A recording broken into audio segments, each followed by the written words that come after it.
Hello, റോച്ചാറിന്റെ പുതിയൊരു വീഡിയോയിലേക്ക് എല്ലാവർക്കും സ്വാഗതം. നമ്മൾ നോക്കാൻ പോകുന്നത് നമ്മൾ വരച്ചൊരു പെൻസിൽ ഡ്രോയിങ്ങിന്റെ ബാക്ക്ഗ്രൗണ്ട് ഏതൊക്കെ രീതിയിൽ ഷെയ്ഡ് ചെയ്യാമെന്നാണ്. എല്ലാവർക്കും ഭയങ്കരമായ രീതിയിൽ ഒരു കൺഫ്യൂഷൻ വരുന്ന ഒരു ഭാഗമാണ് നമ്മൾ വരച്ചു കഴിഞ്ഞാൽ ഏത് രീതിയിലാണ് അതിന് ബാക്ക്ഗ്രൗണ്ട് ഷെയ്ഡ് ചെയ്യുക എന്നുള്ളത്. ഇനി ചില ചിത്രങ്ങൾക്ക് നമ്മൾ ബാക്ക്ഗ്രൗണ്ട് കൊടുത്തു കഴിഞ്ഞാൽ അത് ആ ചിത്രത്തിന്റെ മുഴുവൻ ഭംഗിയെ നശിപ്പിക്കുന്നതായിട്ട് നമുക്ക് ഇടയ്ക്ക് തോന്നാറുണ്ട്. അതെന്തുകൊണ്ടാണ് അങ്ങനെ വരുന്നതെന്നും അതുപോലെ ഇത്തരത്തിലുള്ള ചിത്രങ്ങൾ ഏതൊക്കെ രീതിയിലാണ് ബാക്ക്ഗ്രൗണ്ട് കൊടുക്കേണ്ടതും എന്നാണ് നമ്മൾ ഇന്ന് ഈ വീഡിയോയിൽ നോക്കാൻ പോകുന്നത്. അപ്പൊ നമുക്ക് വീഡിയോയിലേക്ക് കടക്കാം. ആദ്യമായി നമ്മൾ നോക്കാൻ പോകുന്നത് ഒരു റൗണ്ട് ഒബ്ജക്റ്റ് വരച്ചതിന് ഏത് രീതിയിലാണ് ബാക്ക്ഗ്രൗണ്ട് കൊടുക്കുന്നത് എന്നാണ്.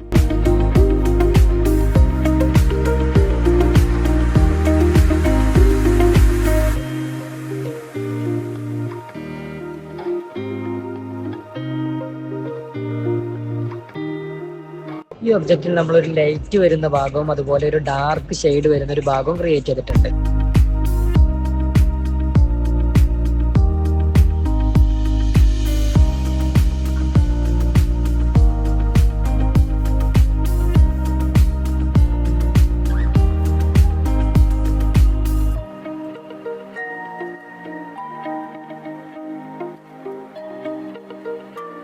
ഒബ്ജക്റ്റിൽ ലൈറ്റ് അടിക്കുന്ന ഭാഗത്തിന്റെ ബാക്ക്ഗ്രൗണ്ട് നമ്മളൊരു ഡാർക്ക് ഷെയ്ഡാണ് കൊടുക്കുന്നത്.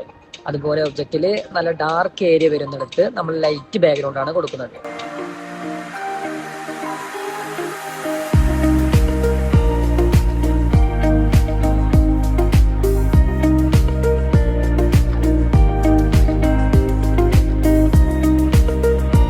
അടുത്തതായി നമ്മൾ നോക്കാൻ പോകുന്നത് പല രീതിയിൽ എങ്ങനെ ബാക്ക്ഗ്രൗണ്ട് ഷെയ്ഡ് ചെയ്യാമെന്നതാണ്.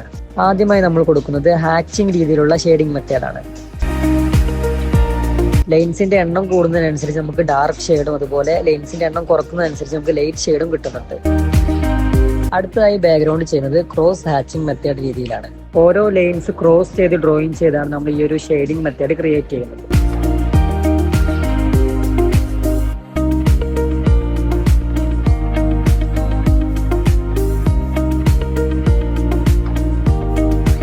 അടുത്തതായി സ്മഡ്ജിങ് ചെയ്ത് ബാക്ക്ഗ്രൗണ്ട് ക്രിയേറ്റ് ചെയ്യുന്ന രീതിയാണ്. ഇതിനായി ഞാൻ യൂസ് ചെയ്യുന്നത് ഗ്രാഫൈറ്റ് പൗഡറും അതുപോലെ മേക്കപ്പ് ബ്രഷസുമാണ്. ടിഷ്യൂ പേപ്പർ യൂസ് ചെയ്തുകൊണ്ട് നമുക്ക് വളരെ സ്മൂത്ത് ആയിട്ടുള്ള രീതിയിൽ ബാക്ക്ഗ്രൗണ്ട് ക്രിയേറ്റ് ചെയ്യാവുന്നതാണ്.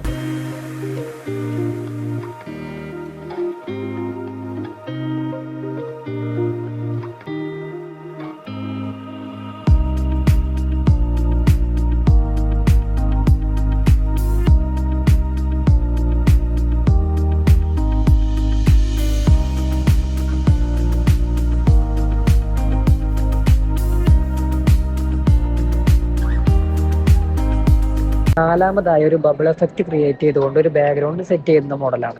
ഈ ഒരു എഫക്റ്റ് ഏത് രീതിയിലാണ് ക്രിയേറ്റ് ചെയ്യുന്നതെന്ന് വെച്ചാൽ നമ്മൾ നേരത്തെ ചെയ്തതുപോലെ വളരെ സ്മൂത്ത് ആയിക്കൊണ്ട് ബാക്ക്ഗ്രൗണ്ട് സെറ്റ് ചെയ്തെടുത്തിട്ട് അതിലൊരു നീഡബിൾ എറേസർ യൂസ് ചെയ്ത് നമ്മൾ ചെറിയ ഭാഗങ്ങളിലൊക്കെ ഒരു ബബിൾ പോലെ എറേസ് ചെയ്ത് കളഞ്ഞിട്ടാണ്. ബാക്ക്ഗ്രൗണ്ടിന്റെ പല ഭാഗങ്ങളിൽ ഇതുപോലെ എറേസ് ചെയ്ത് കളഞ്ഞ് വീണ്ടും സ്മഡ്ജ് ചെയ്തെടുത്താൽ നമുക്ക് വളരെ എഫക്റ്റീവ് ആയിട്ടുള്ള ഒരു ബബിൾ എഫക്റ്റ് ക്രിയേറ്റ് ചെയ്യാൻ കഴിയും.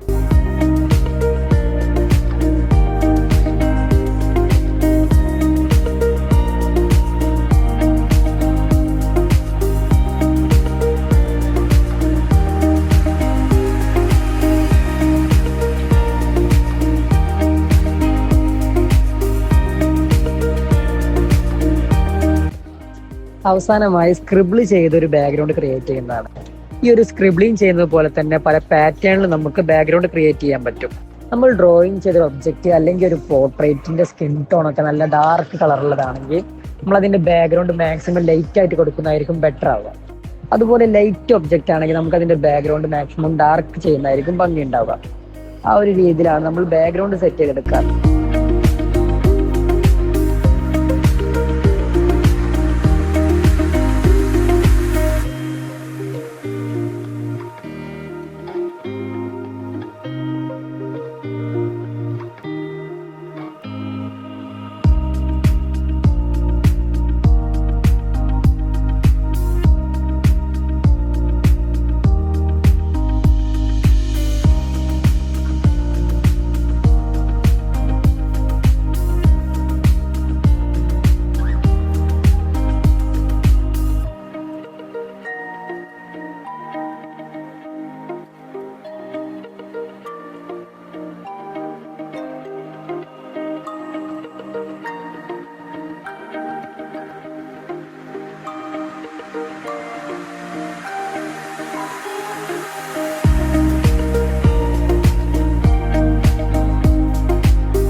വളരെ സിമ്പിൾ ആയിട്ട് നിങ്ങൾക്കും ഇതുപോലെ ബാക്ക്ഗ്രൗണ്ട് സെറ്റ് ചെയ്ത് വെക്കാവുന്നതാണ്. അപ്പോൾ നമ്മുടെ വീഡിയോ എല്ലാവർക്കും ഇഷ്ടമായെന്ന് കരുതുന്നു. ഇതുപോലത്തെ വീഡിയോസിനായി നമ്മുടെ ചാനൽ ഒന്ന് സബ്സ്ക്രൈബ് ചെയ്യുക. ഓക്കെ, എന്തെങ്കിലും ഡൗട്ടോ കാര്യങ്ങളോ ഉണ്ടെങ്കിൽ ജസ്റ്റ് കമന്റ് ആയിട്ടൊന്ന് അറിയിച്ചാൽ മതി. അപ്പോൾ അടുത്ത വീഡിയോ ആയിട്ട് വരുന്നവരേക്കും ബൈ.